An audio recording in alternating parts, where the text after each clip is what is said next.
Students, let's quickly understand the most important topics of mathematics second in just a few seconds. तो first, let's begin from the unit first. Unit first में सबसे important topics जो हैं simultaneous linear differential equation. Second is Cauchy-Euler equation. Third is simultaneous solution by changing independent variable और method of variation of parameter.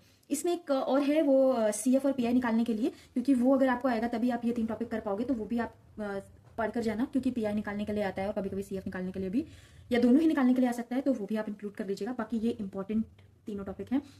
अब बात करते हैं unit 3 की. तो यूनिट 3 में Laplace transform of periodic function. तो पीरियोडिक फंक्शन का लाप्लास आपके लिए बहुत ही इंपॉर्टेंट है, पेपर के लिए आता ही आता है. Convolution theorem, most important topic of unit second, आता ही आता है यहाँ से क्वेश्चन. ठीक है. Next is application of Laplace to solve ordinary differential equation and simultaneous differential equation. Alright. Unit third में क्या है हमारे पास? Test of convergence. Convergence check करने के लिए आपके पास कुछ टेस्ट हैं इन जैसे कि डीएलएम्बर्ट टेस्ट आता है, राबीज टेस्ट या कंपैरिजन टेस्ट में से कोई एक आ सकता है, या दो आ सकता है कोई. और यूनिट थर्ड का एक और इंपॉर्टेंट टॉपिक है फोरियर सीरीज. फोरियर सीरीज से आपको क्वेश्चन हमेशा आप देखेंगे, पीवाईक्यू उठा के देखेंगे तो वहां से आपको पेपर क्वेश्चन जरूर ही देखने को मिलेगा, आता ही है, फिक्स है. ठीक है. Half range Fourier series, cosine series, half range Fourier cosine series and cosine series, यहाँ से भी क्वेश्चन आ सकता है. ठीक है. तो अगर आपको फोरियर सीरीज आपने अच्छे से पढ़ रहा है तो हाफ रेंज आ ही जाएगा आपको इजीली.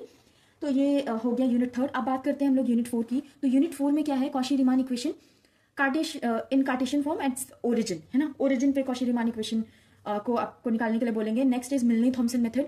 तो मिलनी-थॉम्सन मेथड में क्या है? वही आपको एफजेड निकालना रहता है. एफजेड आपको कुछ यू या वी गिवन रहेगा और वहां से आपको एफजेड एनालिटिक फंक्शन बनाना होगा. तो ये इंपॉर्टेंट है, काफी इंपॉर्टेंट है, आता है, ये भी आता ही है. Next is conformal mapping, Mobius transformation and their properties. ठीक है.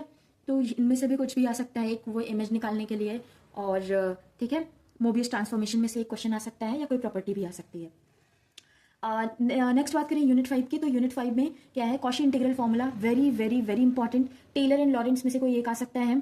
ठीक है. Cauchy residue theorem, again very important topic. ठीक है. कॉसी रेसिड्यू थ्योरम आता ही आता है पेपर में. रेसिड्यू से एक क्वेश्चन फिक्स है, आपको मिलेगा पेपर में देखने के लिए. तो ये कुछ इंपॉर्टेंट टॉपिक हैं आपके लिए जो एग्जाम में आते हैं. तो प्लीज अगर आप मैथमेटिक्स सेकंड का एग्जाम देने जा रहे हैं तो प्लीज इसको प्रिपेयर करके जाइएगा. Thank you.